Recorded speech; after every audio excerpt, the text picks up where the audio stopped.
Very good evening to all my dear students of Integrated MBA second year. I hope you all are doing well.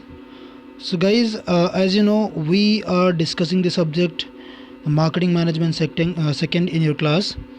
So, one topic is left, that is service marketing mix, या फिर इसको हम बोलते हैं 7 C's also. So, this is the last topic of your unit 1. So, let's discuss about this in very short or in very fast. तो सबसे पहले discuss करते हैं मार्केटिंग डेफिनेशन. एक शॉर्ट में डिस्कस करेंगे सर्विसेज मार्केटिंग के बारे में. सो सर्विसेज क्या होती हैं? Services are deeds, performances and processes provided और को प्रोड्यूस्ड बाय वन एंटिटी और पर्सन फॉर अनदर एंटिटी और पर्सन. सर्विसेज क्या होती हैं? एक डीड या परफॉर्मेंस या कुछ ऐसा प्रोसेस जो प्रोवाइड किया जाता है किसी भी वन एंटिटी या पर्सन के थ्रू. एंटिटी मतलब कोई बिजनेस यूनिट या पर्सन के थ्रू टू अदर बिजनेस या फिर पर्सन. ठीक है. अमेरिकन मार्केटिंग एसोसिएशन क्या कहता है? Activities, benefits and satisfactions which are offered for sale और are provided in connection with the sale of goods. कोई भी ऐसी एक्टिविटीज़, कोई भी ऐसा बेनिफिट और सेटिस्फैक्शन विच इज़ ऑफर्ड, जो कि ऑफ़र किया जाता है सेल के लिए और प्रोवाइड किया जाता है in connection with the sale of goods, या फिर सेल ऑफ गुड्स के साथ साथ जो सर्विस दी जाती है जिसको हम कहते हैं पोस्ट परचेज सर्विसेज. ठीक है. यानी कि गुड्स आप लेकर के आते हो तो उसको इंस्टॉलेशन की सर्विस, या फिर इसमें कोई प्रॉब्लम आती है तो उसको या फिर यूज़ कैसे करना है उसके रिगार्डिंग आपको सर्विस दी जाती है. तो गुड्स के साथ साथ सर्विस या फिर any benefit that you are which is provided for you. ठीक है. तो that comes under the service marketing. Okay. बात करते हैं कैरेक्टरिस्टिक्स ऑफ सर्विसेज की. सर्विसेज की कैरेक्टरिस्टिक्स क्या होती है? इंटेंजिबिलिटी, यानी कि अदृश्य होती है. क्योंकि देखिए, कोई गुड्स होता है तो उसको आप अपने हाथ में लेकर के आते हो, दैट्स फिजिकल प्रोडक्ट, और उसको आप टच कर सकते हैं, you can feel that.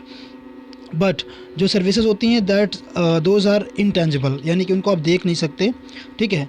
Heterogeneity, यानी कि हेट्रोजेनिटी मतलब होता है अलग अलग. एक जैसे होमोजीनियस होता है यानी कि एक ही टाइप के, और हेट्रोजीनियस यानी कि अलग अलग टाइप के होते हैं, जो उनको हम कहते हैं हेट्रोजेनिटी, यानी कि जो सर्विसेज होती हैं वो अलग अलग टाइप की होती हैं. पेरिशेबिलिटी, यानी कि नाशवान, जिनको जो बहुत जल्दी ख़त्म हो जाती हैं. देखिए, इंटेंजिबल यानी कि इनको आप देख नहीं सकते, वो सर्विसेज होती हैं, यू कैन फील देम. ठीक है. और उसके अलावा वो बहुत जल्दी ख़त्म हो जाती हैं, यानी कि services are can be used when that are being produced, यानी कि जब भी वो प्रोड्यूस की जाती हैं तभी आप उनको यूज़ कर सकते हैं, अदरवाइज़ वो पेरिशेबल हो जाती हैं, यानी कि ख़त्म हो जाती हैं. ठीक है. इनसेपरेबिलिटी, यानी कि आप सर्विसेज को जब प्रोड्यूस होती हैं उनके बाद उसको स्टोर नहीं कर सकते, सेपरेट नहीं कर सकते. ऐसा नहीं कि सर्विसेज जो है आप पार्लर जाते हो, हॉस्पिटल जाते हो या रेस्टोरेंट जाते हो तो उसको जो है हॉस्पिटल जाके के बोलो कि नहीं अभी इलाज नहीं, बाद में करा लेंगे, नहीं. ठीक है. तो those can not be in separate. ठीक है. उसके अलावा क्या है? साइमल्टेनियस प्रोडक्शन एंड कंजम्पशन, यानी कि जैसे जैसे सर्विसेज का प्रोडक्शन होता है वैसे ही उसको कंज्यूम भी किया जाता है. ठीक है. अगर एसी चल रहा है, आपके घर में एसी की सर्विस ले रहे हो, तो आप जब तक वो चलेगा तब तक ही आप उसको कंज्यूम कर सकते हो. ऐसा नहीं कि बंद होने के बाद भी आप उसको कंज्यूम कर पाओ, नहीं. ठीक है. तो service once consumed can not be return, और एक सर्विस अगर एक बार कंज्यूम कर ली गई है तो आप रिटर्न नहीं कर सकते. जैसे प्रोडक्ट क्या होता है, आप साबुन लेकर के आए, यू कैन रिटर्न दैट, अगर आपको पसंद नहीं आया वापस कर सकते हो. लेकिन अपने सर्विस ली उसको आप रिटर्न कैसे कर सकते हो? सपोज़ आप पार्लर गए थे, अगर आपको कुछ पसंद नहीं आया जो आपने कराया, अपना ट्रीटमेंट, हेयर कट या एनीथिंग, तो आप उसको रिटर्न तो नहीं कर सकते ना कि मुझे वापस वैसे ही कर दो, है ना. और controlling the quality of services is difficult. Services की क्वालिटी को कंट्रोल करना थोड़ा सा डिफ़िकल्ट होता है. Services can not be made available in advance. Services जो है एडवांस में आप बना के नहीं रख सकते हैं. जैसे मैंने कहा ना कि जैसे उनको आप प्रोड्यूस करेंगे वैसे ही आप कंज्यूम करना पड़ेगा, आप उनको स्टोर नहीं कर सकते. ठीक है. टाइम यूटिलिटीज़ क्रिटिकल, और टाइम यूटिलिटी जो है हमेशा क्रिटिकल होती है. ये these are the characteristics of services. ठीक है. आई होप कि ये स्लाइड समझ में आई होगी. अगर कोई डाउट होता है तो आप नेक्स्ट क्लास में हमसे पूछ सकते हैं. A marketing expert named E. Jerome McCarthy created the marketing 4 P's in the 1960s. मैकार्दी जो एक मार्केटिंग एक्सपर्ट हुए हैं, उन्होंने 1960 में एक 4 P's का एक कंसेप्ट दिया था. This classification has been use throughout the world, जो पूरे वर्ल्ड में यूज़ होता है, जिसको हम कहते हैं product price, place and promotion, जो हम प्रोडक्ट मार्केटिंग में भी, प्रोडक्ट मिक्स में भी यूज़ करते हैं. इसके बारे में हम लोग पढ़ चुके हैं. ठीक है, अब पढ़ते हैं हम सर्विस, क्योंकि आगे लिखा हुआ है the additional 3 P's of services marketing and the 4 C's theories were developed in 1990s as experts realized that business had to become more customer centric. पहले क्या होता था, हमारा बिजनेस जो है प्रोडक्ट सेंट्रिक होता था, यानी कि जो भी आप बनाएंगे, जो भी प्रोड्यूस करेंगे, तो वो कस्टमर लेता था, क्योंकि प्रोडक्ट्स कम होते थे, कस्टमर ज़्यादा होते थे. अभी क्या है, प्रोडक्ट्स बहुत सारे हैं, वैराइटीज़ हैं, कस्टमर उतने ही हैं, लिमिटेड हैं. तो जब ये पता चला 1990s के बाद कि अब जो है कस्टमर सेंट्रिक हमारी मार्केटिंग होती जा रही है, तो 3 P's और ऐड किए गए और 4 C's और ऐड किए गए उन 4 P's में, जो कि 4 C's क्या है, कस्टमर वैल्यू, कॉस्ट, कन्वीनियंस और कम्युनिकेशन.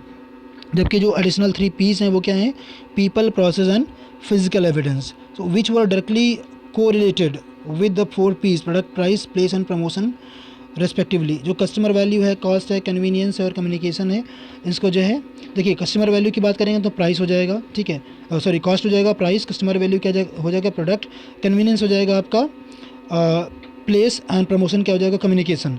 तो इन 4 C's को कन्वर्ट किया गया, 4 P's को कन्वर्ट किया गया 4 C's में, और ये 3 P's जो हैं वो एडिशनल हैं सर्विस मार्केटिंग के लिए. तो अगर हम 7 P's की मार्केटिंग बात करेंगे, मार्केटिंग की 7 P's की, तो वो क्या है, product price, place and promotion, उसके अलावा पीपल और फिजिकल एविडेंस और प्रोसेस, ये 3 P's और ऐड किए गए हैं इसमें. 7 P's इनको हम कहते हैं. ठीक है, आई होप ये सारे देखने में आपको समझ में आ रहे होंगे. ठीक है, ये क्योंकि 4 तो वही हैं आपको जो पता है, product price, place and promotion, और 3 और ऐड किए गए हैं, people, process and physical evidence. ठीक है, तो पीपल जो हम 4 P's हैं, product price, place and promotion, ये पहले की क्लास में हम डिस्कस कर चुके हैं. अभी जो रिमेनिंग 3 P's हैं इनको हम डिस्कस करने वाले हैं. तो पीपल, जो 5th P होता है, पीपल इन सर्विसेज, तो उसका मतलब क्या है, many customers can not separate the product और service from the staff members who provides it. So your people will have a profound effect, positive और नेगेटिव ऑन कस्टमर सेटिस्फैक्शन. बहुत सारे customers ऐसे होते हैं जो सेपरेट नहीं कर पाते हैं प्रोडक्ट और कस्टमर को from the staff members who provide seats, यानी कि जो भी प्रोवाइड करते हैं. सो your people will have a profound effect, positive और नेगेटिव ऑन कस्टमर सेटिस्फैक्शन. तो इस वजह से आपके जो भी लोग हैं, जो एम्प्लॉयज़ हैं, उनका एक अच्छा इफेक्ट होना चाहिए, पॉजिटिव या नेगेटिव एक अच्छा इफेक्ट पड़ना चाहिए किस पे, ऑब्वियसली पॉजिटिव पड़ना चाहिए कस्टमर्स पे. सो जो भी आपके लोग होते हैं, यानी कि स्टाफ को, अगर आप सर्विस की बात करते हैं तो स्टाफ को आपको इतना ट्रेन करना पड़ेगा, आपके पीपल को इतना ट्रेन करना पड़ेगा कि वो कस्टमर को सेटिस्फाई कर सकें इन अ पॉजिटिव वे. ठीक है, सो नेक्स्ट पॉइंट डिस्कस करते हैं, superior after sales support and advice adds value to offering and can give a competitive edge. अगर आप आफ्टर सेल्स सपोर्ट करते हो, सुपीरियर सर्विसेज देते हो या फिर एडवाइस देते हो आप, ठीक है, तो अपने ऑफ़र में, तो वो जो है एक अच्छा कॉम्पिटिटिव एज देते हैं, यानी कि कंपटीशन या कॉम्पिटिटिव मार्केट में एक अच्छा वैल्यू मिलती है आपके प्रोडक्ट की या सर्विस की. These services will probably become more important than price for many customers over time.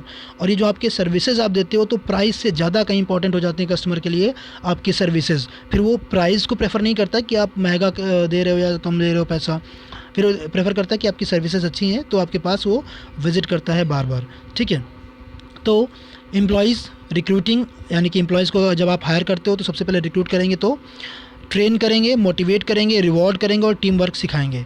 Customers के रिगार्डिंग आप एजुकेट करेंगे और ट्रेन करेंगे, जिससे कस्टमर को वो पॉजिटिव वे में सेटिस्फाई कर पाएँ. ठीक है, प्रोसेस की बात करते हैं, तो प्रोसेस क्या होता है, चलिए इसको हम डिस्कस करते हैं नेक्स्ट स्लाइड में. आई थिंक नेक्स्ट वीडियो में इसको डिस्कस करेंगे. आई होप कि आप लोगों को ये समझ में आएगा ज़रूर. ठीक है, this was the last topic of your unit 1. और अगर कोई डाउट होता तो आप नेक्स्ट क्लास में हमसे पूछ सकते हैं. तब तक के लिए stay home, stay safe. Thank you class.